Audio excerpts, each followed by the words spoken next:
24 TV news पर मैं हूं आपके साथ। जो है बुलेटिन की शुरुआत करते हैं बड़ी जानकारी के साथ। सूरत की बात करें तो गुजरात के सूरत से बड़ी खबर सामने आ रही। क्राइम ब्रांच और एसओजी की बड़ी कार्रवाई और 119 बांग्लादेशियों पर कार्रवाई की गई है। क्राइम ब्रांच और एसओजी ने बांग्लादेशियों को अरेस्ट कर लिया है। तो आपको बताते चले एक बार फिर से अवैध बांग्लादेशियों पर यह बड़ी कार्रवाई और प्रशासन की तरफ से सख्ती। गुजरात के सूरत से यह जानकारी आपको बताते चले। क्राइम ब्रांच और एसओजी की यह बड़ी कार्रवाई जिसके तहत 119 बांग्लादेशियों पर कार्रवाई की गई है, एक्शन लिया गया है और इन अवैध 119 बांग्लादेशियों को अरेस्ट कर लिया है प्रशासन की तरफ से। और 119 बांग्लादेशी जो भी अवैध रूप से रह रहे थे उनके ऊपर सूरत में ये बड़ी कार्रवाई की गई है, बड़ा एक्शन लिया गया है। गुजरात की सूरत से ये बड़ी खबर सामने आ रही है जहां क्राइम ब्रांच और एसओजी की टीम ने संयुक्त रूप से यह कार्रवाई की और इसी के तहत 119 बांग्लादेशियों को हिरासत में लिया है।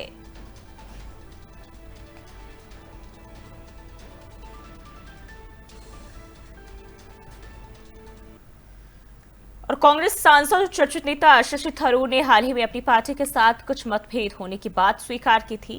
थरूर ने कहा कि वे पिछले 16 सालों से कांग्रेस पार्टी में सक्रिय हैं और पार्टी के साथ उनके कुछ विचारों में अंतर भी है। उन्होंने स्पष्ट किया कि फिलहाल वे इस मुद्दे पर सार्वजनिक तौर पर बात नहीं करना चाहते, लेकिन पार्टी के अंदर इस विषय पर चर्चा करेंगे। थरूर ने कहा, मुझे समय दीजिए, जब सही मौका होगा तो मैं पार्टी के साथ बैठकर इस पर बातचीत करूंगा।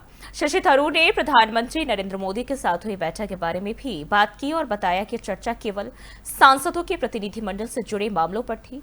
और उन्होंने ये भी कहा कि जब देश के लिए कोई महत्वपूर्ण मुद्दा उठता है तो देश के साथ खड़ा होना उनकी जिम्मेदारी है। और आगे उन्होंने कहा कि जब देश को मेरी सेवा की जरूरत होगी मैं हमेशा तैयार रहूंगा। और इस बयान से ये संकेत मिल रहे हैं कि थरूर कांग्रेस में अपनी भूमिका को लेकर गंभीर है और भविष्य में पार्टी के हित में अपना काम करना चाहते हैं।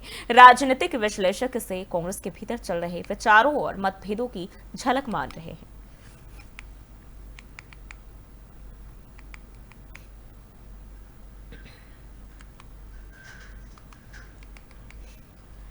और चुनाव को लेकर सियासी सरगर्मी तेज हो गई है। बीजेपी नेता और राज्य के पूर्व मुख्यमंत्री नितिन पटेल ने इस चुनाव को लेकर बड़ा बयान दिया है और उन्होंने कहा कि कड़ी विधानसभा क्षेत्र में 60% से अधिक मतदान होने की पूरी संभावना है और जनता एक बार फिर बीजेपी को विजयी बनाएगी। नितिन पटेल ने दावा किया है कि यह सीट बीजेपी की परंपरागत सीट रही है और लोगों ने हमेशा विकास को प्राथमिकता दी है। और उन्होंने कहा कि बीजेपी सरकार ने कड़ी क्षेत्र में कई विकास कार्य भी किए हैं। लोगों को ये सब नजर आ रहा है और वे उसी के आधार पर मतदान करेंगे। बीजेपी नेताओं में आत्मविश्वास साफ झलक रहा है और दूसरी ओर विपक्षी दल भी इसी सीट पर कड़ी टक्कर देने की तैयारी में जुटे हुए हैं। कड़ी उपचुनाव का नतीजा राजनीतिक दृष्टिकोण से बेहद अहम माना जा रहा है।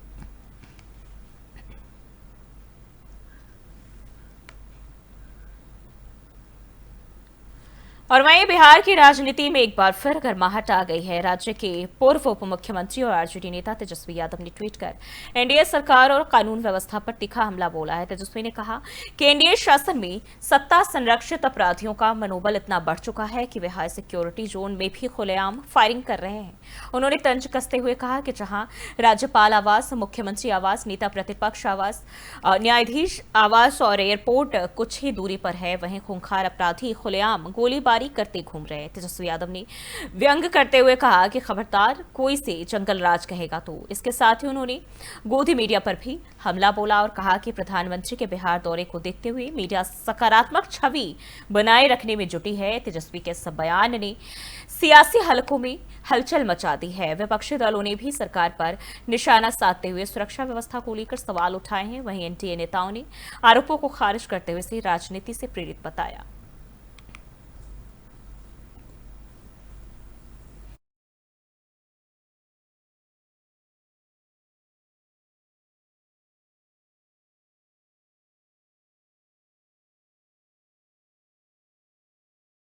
और वहीं केंद्रीय गृह मंत्री अमित शाह ने राजधानी में आयोजित मैं बूंद स्वयं खुद सागर हूं पुस्तक के विमोचन कार्यक्रम को संबोधित किया। और अपने संबोधन में शाह ने साहित्य की शक्ति और उसके ऐतिहासिक महत्व पर प्रकाश भी डाला। उन्होंने कहा, जब देश का कालखंड घनघोर अंधेरी रात्रि जैसा था, तब भी भक्ति साहित्य ने हमारे धर्म, स्वतंत्रता और संस्कृति के दियों को जलाकर रखा था। साहित्य एक प्रकार से समाज की आत्मा है जो चेतना को जीवित रखता है। अमित शाह ने वर्तमान में हो रहे सामाजिक और सांस्कृतिक परिवर्तनों की सराहना करते हुए कहा कि आज हम सभी को देश में परिवर्तन स्पष्ट दिख रहा है और मुझे विश्वास है कि 2047 तक यह यात्रा हमारे खोए हुए गौरव और आत्मसम्मान को पुनः स्थापित करने का काम करेगी। कार्यक्रम में साहित्यकारों, बुद्धिजीवियों और शिक्षाविदों की उपस्थिति भी मौजूद रही। तो 15-16 की आयु में ही मैंने इतिहास का अध्ययन और साहित्य दोनों को छोड़ दिया था, क्योंकि मेरा रास्ता मैंने अलग चुना था, मेरे काम का रास्ता भी अलग था। परंतु साहित्य में मेरी रुचि शायद मेरी मां ने मुझे सुनाए हुए नरसिंह मेहता के भजनों से ही हुई होगी और वो आज तक बनी रही। और मैं मानता हूं कि साहित्य ने हमारे देश के इतिहास में, कम से कम हमारे देश के इतिहास में, दुनिया भर में भी हो सकता है, परंतु हमारे देश के इतिहास में देश के लिए साहित्य ने बहुत कुछ किया है। जब घनघोर अंधेरी रात्रि जैसा देश का कालखंड था, तब भी भक्ति साहित्य ने हमारे धर्म, स्वतंत्रता और संस्कृति तीनों दियों को जलाकर रखा था। कोई इसको भांप नहीं पाया और शासन बदला, किसी ने विरोध नहीं किया, मगर जब हमारे धर्म, हमारी संस्कृति और हमारे और जस्टिस यशवंत वर्मा केस में panel report, supreme court panel ने नकदी बरामद मानी। 3 जजों की रिपोर्ट में बड़ा खुलासा किया गया है। रिपोर्ट में जली नकदी हटाने का भी जिक्र, कैश कांड में नई जांच की संभावना जताई जा रही है।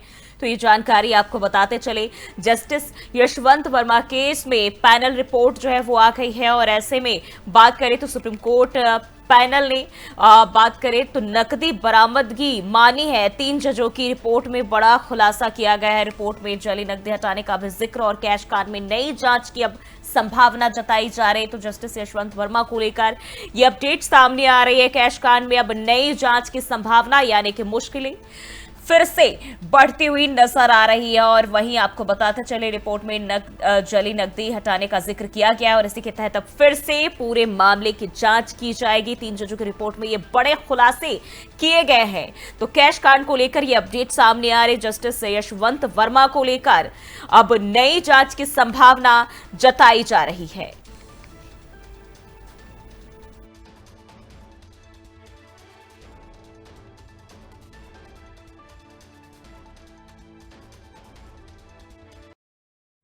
पश्चिम एशिया में हालात एक बार फिर बेहद तनावपूर्ण हो गए हैं। ईरान ने इजरायल पर किए गए मिसाइल और ड्रोन हमलों का आधिकारिक वीडियो जारी किया। वीडियो में दर्जनों मिसाइलें इजरायल की ओर उड़ान भरते हुए दिखाई दे रही है। ईरानी मीडिया ने इस हमले को बदले की कार्रवाई करार दिया है, जो हाल के तनाव और इजरायल के द्वारा ईरानी ठिकानों को निशाना बनाए जाने की घटनाओं की प्रतिक्रिया मानी जा रही है। वीडियो में यह भी दर्शाया गया है कि मिसाइलें रात के अंधेरे में इजरायली सीमा की ओर तेज गति से दागी गई और इस हमले में कुछ क्षेत्रों में धमाकों की भी पुष्टि हुई है। हालांकि इजरायली रक्षा बलों का दावा है कि उनकी एयर डिफेंस प्रणाली ने अधिकतर मिसाइल और ड्रोन हमलों को नाकाम कर दिया है। इजरायल ने इस हमले को लेकर आपातकालीन बैठकें भी बुलाई और सीमावर्ती इलाकों में सुरक्षा बढ़ा दी गई है। दोनों देशों के बीच हालिया तनाव को देखते हुए अंतर्राष्ट्रीय समुदाय ने भी चिंता जताई है। संयुक्त राष्ट्र ने सभी पक्षों से संयम बरतने की अपील की है।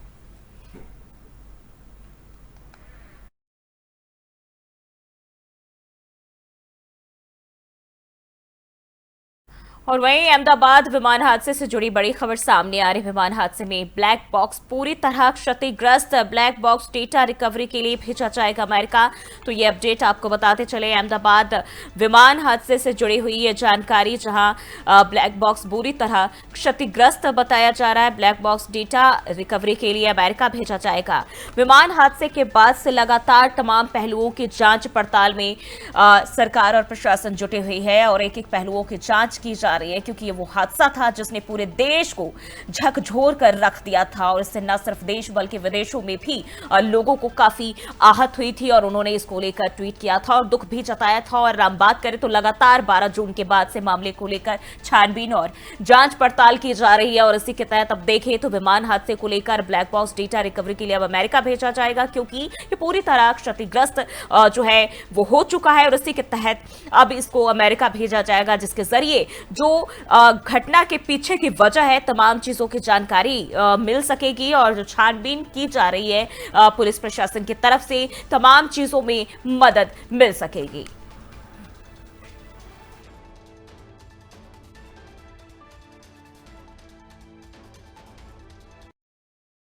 पुलिस आयुक्त जीएस मलिक ने एयर इंडिया विमान दुर्घटना की जांच को लेकर अपडेट दिया है और उन्होंने बताया कि पुलिस अपनी जांच तेजी से कर रही है, जबकि अन्य विशेषज्ञों और एजेंसियां तकनीकी हिस्से जैसे ब्लैक बॉक्स का विश्लेषण कर रही है। उन्होंने कहा कि अब तक कुल 222 शवों की पहचान भी की जा चुकी है। इनमें से 214 शवों की पहचान डीएनए नमूनों के आधार पर की गई है, जबकि 8 की पहचान बिना डीएनए के की गई।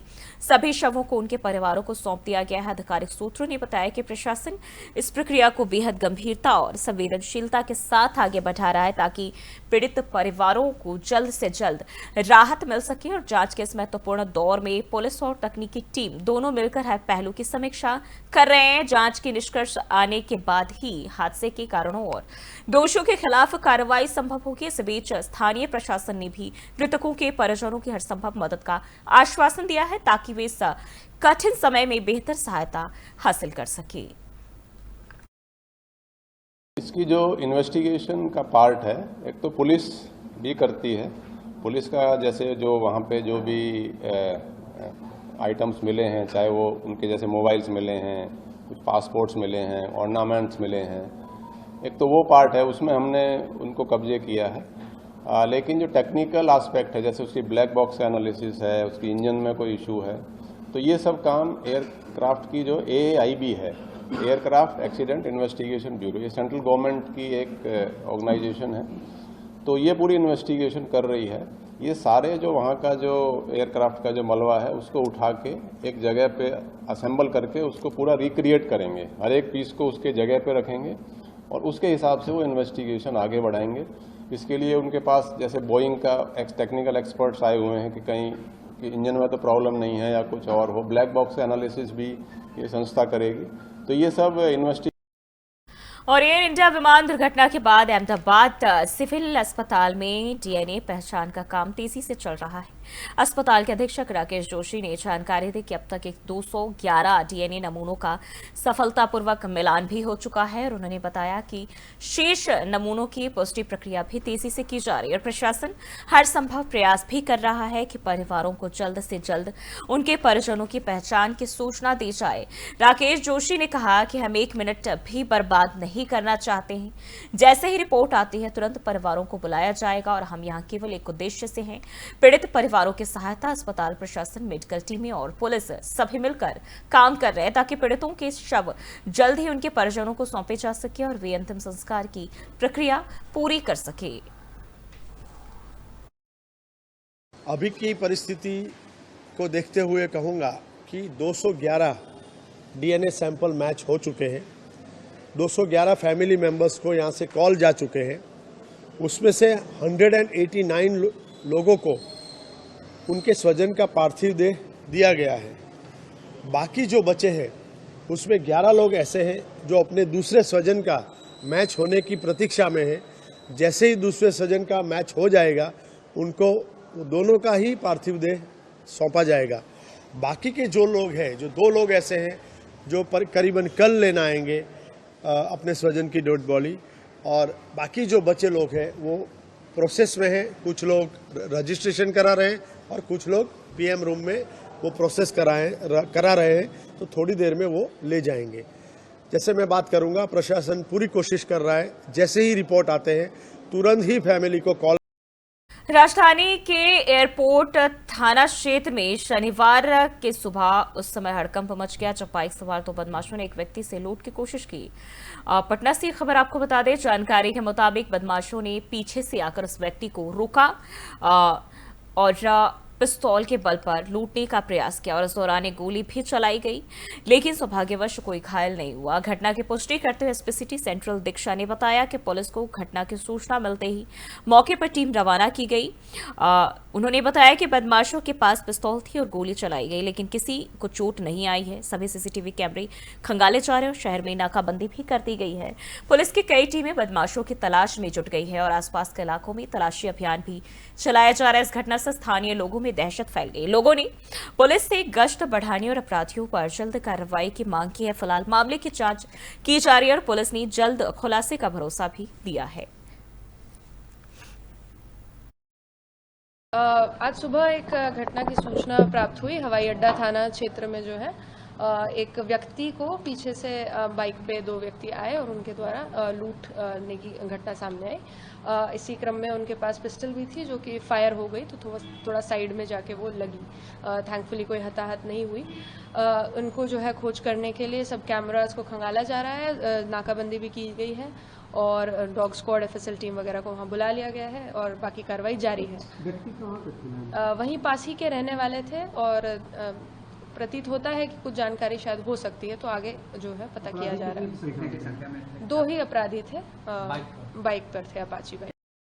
बढ़ते आगे, देहरादून में डेंगू का खतरा लगातार बना हुआ है। जिले में अब तक डेंगू के कुल 112 मामले दर्ज किए जा चुके हैं, जिनमें से 93 मरीज पूरी तरह स्वस्थ हो चुके हैं। फिलहाल 19 सक्रिय मरीजों का इलाज अलग अलग अस्पतालों में चल रहा है। नगर निगम और स्वास्थ्य विभाग की टीमें मिलकर डेंगू पर नियंत्रण के लिए लगातार प्रयास कर रही है। देहरादून के मेयर सौरभ थपलियाल ने जानकारी देते हुए बताया कि शहर के सभी नदी नालों और जलभराव वाले इलाकों में नियमित रूप से फॉगिंग भी कराई जा रही है और इसके साथ ही विशेष अभियान चलाकर घर घर जाकर डेंगू के लावा को नष्ट किया जा रहा है।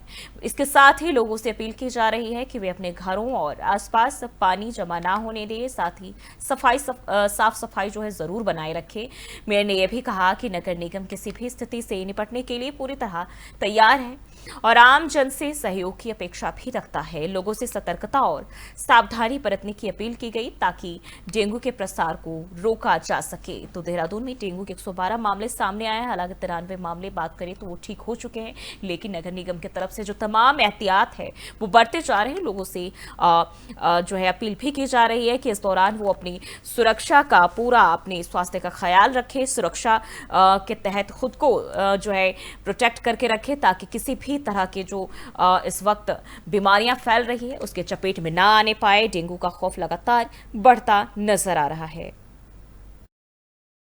देखिए, डेंगू के लिए भी, क्योंकि हमें पहले से अंदेशा था कि ये तीसरा साल है और तीसरे साल में जो है डेंगू ज़्यादा आक्रामक होकर सामने आता है, तो हमने उसके लिए अपना बहुत पहले से ही हमने अपने जो 5 हमारे एंटी लार्वा टैंकर है वो हमने निकाल दिए थे, जिनकी संख्या हमने बढ़ा के 15 कर दी है।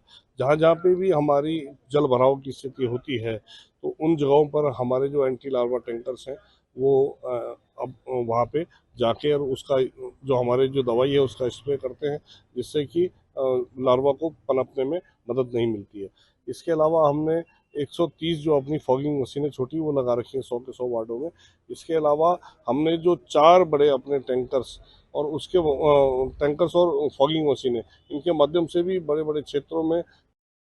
और एक और खबर आपको बताते चले, ठग लाइफ मूवी केस में हलफनामा दाखिल कर्नाटक सरकार ने सुप्रीम कोर्ट में दी जानकारी। सुप्रीम कोर्ट में ठग लाइफ पर सुनवाई जारी, तो ये जानकारी आपको बताते चले। सुप्रीम कोर्ट में जानकारी दी गई कर्नाटक सरकार की तरफ से ठग लाइफ मूवी केस को लेकर यह जानकारी सामने आ रही है, जिसको लेकर हलफनामा दाखिल की गई है। कर्नाटक सरकार ने सुप्रीम कोर्ट में दाखिल की है और उसमें जानकारी दी है।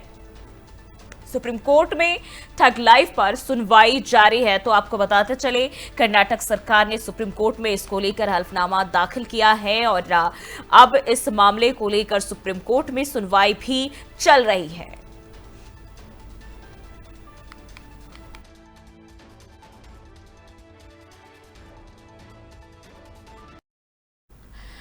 और झारखंड में बीते 48 घंटे से लगातार मूसलाधार बारिश हो रही है, जिससे जनजीवन प्रभावित हुआ है, लेकिन श्रद्धालुओं की आस्था पर इसका कोई असर नहीं पड़ा। राज्य का एकमात्र सिद्धपीठ रजरप्पा मंदिर इन दिनों भक्ति से सराबोर है। भारी बारिश के बावजूद श्रद्धालु सुबह 4 बजे से ही मंदिर पहुंच रहे हैं। घंटों लंबे कतारों में भीगते हुए लोग माता के दर्शन के लिए बेसब्री से इंतजार कर रहे हैं।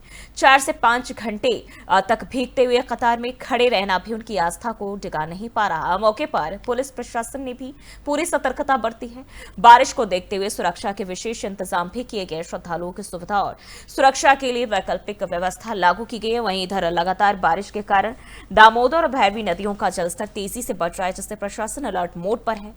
बारिश और जलस्तर बढ़ने के बावजूद मंदिर परिसर में श्रद्धा और विश्वास का माहौल पहले जैसा ही बना हुआ है। यह दृश्य आस्था की सच्ची ताकत को दिखाता है।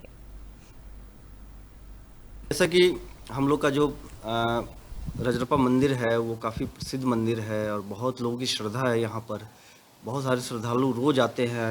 अभी स्कूल के वैकेंशंस भी चल रहे थे, इसमें काफ़ी बड़ी संख्या में 3-3, 4-4 किलोमीटर तक लंबी लाइन लगी हुई थी और श्रद्धालुओं का अभी भी आना जारी है। और इसी में 2 दिनों से बारिश हो रही है और कल रात से तो लगातार बारिश हो रही है, अभी भी हो रही है, जिसमें वहाँ का जो जल स्तर है वो धीरे धीरे बढ़ता जा रहा है। और पिछले बार भी बारिश में हुआ था, पूरा मंदिर के ऊपर तक पानी आ गया था और कई सारी दामोदर नदी है। और शिवसेना यूबीटी के वरिष्ठ सांसद संजय राउत ने पूर्व अमेरिकी राष्ट्रपति डोनाल्ड ट्रंप और वर्तमान के राष्ट्रपति डोनाल्ड ट्रंप और पाकिस्तान के सेना प्रमुख जनरल असीम मुनीर के बीच व्हाइट हाउस में आयोजित रात्रि भोज बैठक पर तीखी प्रतिक्रिया दी। राउत ने इस मुलाकात को राष्ट्रीय अस्मिता से जुड़ा गंभीर मामला बताते हुए केंद्र सरकार की चुप्पी पर गंभीर सवाल खड़े किए। संजय राउत ने असीम मुनीर को वही शख्स बताया जो जम्मू कश्मीर के पहलगाम में महिलाओं के सिंदूर मिटाने जैसी घटनाओं के लिए जिम्मेदार रहे हैं।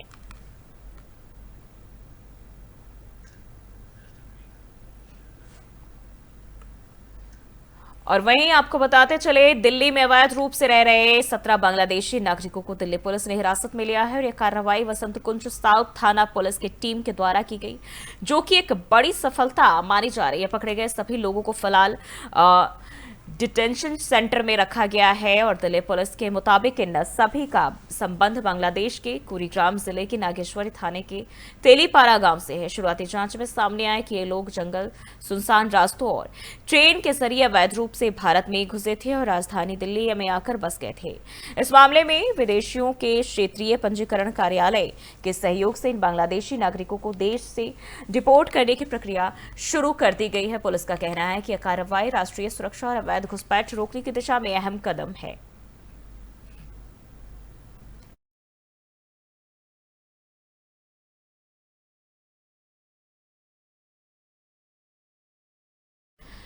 और आज हम आपके सामने एक बेहद दुखद और संवेदनशील खबर लेकर आए हैं जो हमारे स्वास्थ्य व्यवस्था की बड़ी लापरवाही को उजागर करती है। उत्तर प्रदेश के फतेहपुर जिले में एक ऐसा मामला सामने आया जिसने पूरे प्रदेश को स्तब्ध कर दिया। अब आपके मन में सवाल उठ रहे होंगे कि आखिर ऐसा क्या हुआ जिसने पूरे प्रदेश को हिलाकर रख दिया। तो चलिए देखते हैं ये रिपोर्ट। उत्तर प्रदेश के फतेहपुर जिले में एक नवजात शिशु आर्यन की जान चली गई। बताया जा रहा है कि बच्चे के पिता शाहरुख अपने नवजात बेटे को लेकर जिला अस्पताल पहुंचे थे। उनकी उम्मीद थी कि डॉक्टर बच्चे का सही इलाज करेंगे, लेकिन वहां की स्वास्थ्य व्यवस्था ने उन्हें बड़ी निराशा दी। डॉक्टर ने बच्चे को देखने तक की जहमत नहीं उठाई और अस्पताल में ऑक्सीजन तक उपलब्ध नहीं थी। नतीजा यह हुआ कि 10 मिनट के अंदर उस मासूम जिसका नाम आर्यन है, उसने दुनिया को अलविदा कह दिया। ऑक्सीजन नहीं लगाया मेरे बच्चे को। अच्छा जी सर। यह घटना सिर्फ एक परिवार की त्रासदी नहीं है, बल्कि हमारी संपूर्ण स्वास्थ्य व्यवस्था की बड़ी विफलता की गवाही भी है। जब एक नवजात बच्चे की जान बचाने के लिए जरूरी संसाधन और डॉक्टर की सेवा उपलब्ध नहीं होती तो सवाल उठता है कि हमारी स्वास्थ्य प्रणाली कितनी सक्षम है। इस घटना के बाद शाहरुख और उनका परिवार गहरे सदमे में है। उन्होंने बताया कि जब वो अस्पताल पहुंचे तो मदद की बजाय उन्हें डंडा और बेरहम व्यवहार मिला। कहा जा रहा है कि ऑक्सीजन की कमी के कारण उनका बच्चा सांस लेने में असमर्थ था। अस्पताल प्रशासन की लापरवाही ने एक परिवार के सपनों को चकनाचूर करके रख दिया। फतेहपुर के स्थानीय लोग भी इस घटना से आहत हैं। वहीं किसी ने इस घटना का वीडियो भी बनाकर सोशल मीडिया पर डाल दिया। वीडियो वायरल होने के बाद अब देखना होगा कि प्रशासन और सरकार इस दिशा में कोई ठोस कदम उठा पाता है या नहीं, क्योंकि सरकार की नजर में यह मौत मात्र एक नंबर हो सकता है, आंकड़ा हो सकता है, लेकिन इस पिता और मां के लिए यह बच्चा पूरी दुनिया था। भाई मेरे को पता होता है यही सर में रह के जाता, जब मेरे को इस घटना के बाद जिला स्वास्थ्य विभाग ने पूरे मामले की जांच शुरू कर दी है। यूपी पुलिस के द्वारा दोषियों के खिलाफ सख्त कार्रवाई का आश्वासन दिया जा रहा है।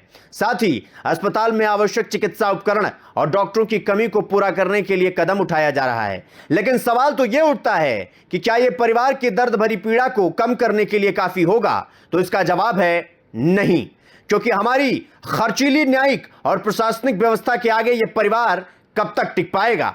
फिर वही कार्ड खेला जाएगा, इन्हें पैसे देकर इनका मुंह बंद कर दिया जाएगा, और जो समाज के लिए काफी घातक है। यह हाल है सदर अस्पताल। परेशान न हो, अब जो होना तो हो गया, रुक जाओ। मर जाऊंगा, मैंने इसके वजह से 4 दिन से भूखा हूं सर। ऐसे मामले हमारे देश की स्वास्थ्य प्रणाली में व्यापक सुधार की जरूरत को दर्शाते हैं। विशेषकर ग्रामीण और छोटे शहरों के अस्पताल में बेहतर इंफ्रास्ट्रक्चर, प्रशिक्षित स्टाफ और आपातकालीन संसाधनों का होना बेहद अनिवार्य है। एक नवजात शिशु की जान बचाने में समय की कितनी अहमियत होती है, यह अब किसी से छुपा नहीं है। यह घटना हमें हमारी स्वास्थ्य व्यवस्था की कमजोरी पर ध्यान देने की जरूरत को बताता है। यह अपील है सरकार से कि वो प्राथमिक स्वास्थ्य केंद्रों और जिला अस्पतालों में पर्याप्त संसाधनों और प्रशिक्षित डॉक्टरों की व्यवस्था करें, ताकि भविष्य में किसी बच्चे की जान इस तरह न जा सके। हम शाहरुख और उनके परिवार के प्रति गहरी संवेदना व्यक्त करते हैं और आशा करते हैं कि ऐसी त्रासदी दोबारा ना हो। यह हमारी सामाजिक जिम्मेदारी भी है और हम इस मुद्दे को बड़ी ही गंभीरता से लिए हैं और स्वास्थ्य सेवाओं में सुधार की मांग कर रहे हैं। दोस्तों, इस दर्दनाक घटना से हम सबको ये सीख लेनी चाहिए कि स्वास्थ्य सेवाएं हर नागरिक का मूल अधिकार है। बेहतर स्वास्थ्य व्यवस्था के बिना कोई भी समाज प्रगति नहीं कर सकता। इसलिए हम उम्मीद करते हैं कि सरकार इस मामले को बड़ी गंभीरता से लेकर जल्द से जल्द सुधारात्मक कदम उठाएगी। उत्तर प्रदेश के बुलेटिन में फिलहाल के लिए बस इतना ही। देश और दुनिया की तमाम खबरों के लिए देखते रहिए 4TV न्यूज़।